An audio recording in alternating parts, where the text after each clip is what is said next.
বন্ধুরা, আবারও একটা নতুন ব্লগ নিয়ে আসলাম। আজ 1 জুন। আমাদের এখানে ভোট, তো অফিস ছুটি। তো কি করব ভাবলাম বাড়িতে একটু ডিম আলু দিয়ে একটা হালকা পাতলা ঝোল রান্না শুরু করি। তো সেই রান্নার মেনুটা আপনাদেরকে, রেসিপিটা আপনাদেরকে তুলে ধরলাম, একটা ব্লগ বানানোর চেষ্টা করলাম আর কি। আপনারা দেখতে পাচ্ছেন আলুগুলো কিন্তু সিদ্ধ করে রেখেছি, টমেটো কেটে নিয়েছি, কাঁচা লঙ্কাও রেখেছি, আর ডিমগুলো সিদ্ধ করে ছাড়িয়ে রেখেছি, খোলাটা ছাড়িয়ে রেখেছি। এরপর আস্তে আস্তে তেলটা গরম করছি, গরম করে কড়াইয়ের মধ্যে গরম করলাম।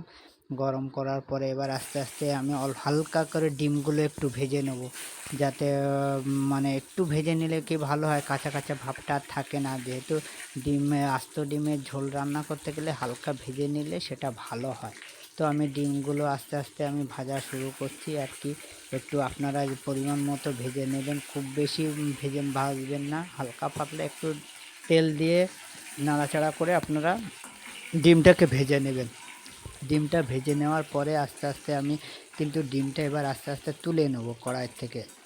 কড়াইয়ের থেকে ডিমটা তুলে নেওয়ার পরে এবার আস্তে আস্তে গরম তেলের মধ্যে আমি আপনারা গোটা জিরে ফোড়নও দিতে পারেন, সাথে কিন্তু লবঙ্গ আর এলাচও আমি দিয়েছি, আপনারা দিতে পারেন। এরপরে আমি পেঁয়াজটা দিলাম। পেঁয়াজটা দেওয়ার পরে আমি হালকা একটু ওটা পেঁয়াজটাকে একটু কষে নেব, একটু হালকা কষে নেব। আপনারা নাড়াচাড়া করবেন খুন্তি দিয়ে, একটু পেঁয়াজটাকে একটু হালকা কষে নিয়ে ওর মধ্যে আস্তে আস্তে আমি এবার টমেটোটা দেবো।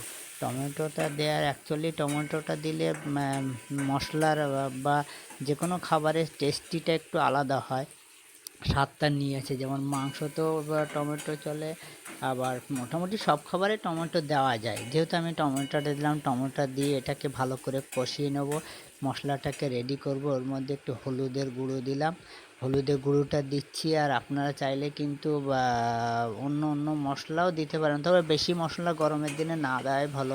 আর তবে আমি একটু গোলমরিচের গুঁড়ো দেবো। গোলমরিচের গুঁড়ো আমি প্রতিটা খাবারের মধ্যে গোলমরিচের গুঁড়ো দিই। গোলমরিচের গুঁড়োটা দিলে একটু হালকা হালকা যে ঝাল ঝাল ভাবটা নিয়ে আসে সেটা। এবং কাঁচা লঙ্কা তো আছে, আমি কিন্তু শুকনো লঙ্কা ইউজ করি না, আমি কিন্তু কাঁচা লঙ্কা দিয়েই সবসময় রান্না করি। যেহেতু কাঁচা লঙ্কা কিন্তু শরীরের পক্ষে খুবই উপকারী এবং এর কোনো মশলার কোনো এফেক্ট পড়ে না। এবং অ্যাকচুয়ালি আমরা জানি কাঁচা লঙ্কাতে ভিটামিন সিও কিন্তু থাকে। তো আমার আলুগুলো সিদ্ধ করা ছিল, ওগুলোকে এবার আমি মশলার মধ্যে, মশলাটা রেডি হয়ে গেছে। এবার ওর মধ্যে আলুগুলো দিয়ে আমি একটু রান্না এদিকে ওদিকে করে একটু হালকা করে কষিয়ে নিতে হবে। যতটা আপনি সবসময় একটা মনে রাখবেন, আপনি যত ভালো কষাবেন তত কিন্তু রান্না তত টেস্টি হবে। তো আমি আলুটাকে মশলার সাথে একটু কষিয়ে নিয়ে এবার আমি ডিমটাকেও দিলাম। ডিমটা যদি আমি কষানোর মধ্যে যদি ডিমটা দিই, তবে ডিমের মধ্যে কিন্তু আস্তে আস্তে মশলাটা একটু ঢোকে। যেহেতু ডিমের মধ্যে মশলাটা ঢুকলে সেটা কিন্তু খেতে অনেকটা টেস্টি হয়। সাধারণত আমরা যদি এটা কষার সময় যদি আমি ডিমটা না দিই, তাহলে কিন্তু ওই মশলাটা ঢুকতে চায় না। তো আমি কিছুক্ষণ কষানোর পরে এবার আস্তে আস্তে আমি জলটা দিলাম। আমি কিন্তু খুব পাতলার মতো পাতলাই করব আর কি, যেহেতু খুব গরম তো কাঁচা লঙ্কা দিয়ে ডিমের ঝোল একটু পাতলা করলে হয়। আমার কিন্তু গোটা গোটা যে আলুগুলো দেখছেন এগুলো কিন্তু ছোট আলু, আমি সিদ্ধ করে নিয়ে ওর ছাল ছাড়িয়েই কিন্তু তারপরে দিলাম। তো আপনারা এইভাবে জল দিয়ে আস্তে আস্তে নাড়াচাড়া করবেন, দেখবেন ডিমটা ভেজে নেওয়ার জন্য কিন্তু হালকা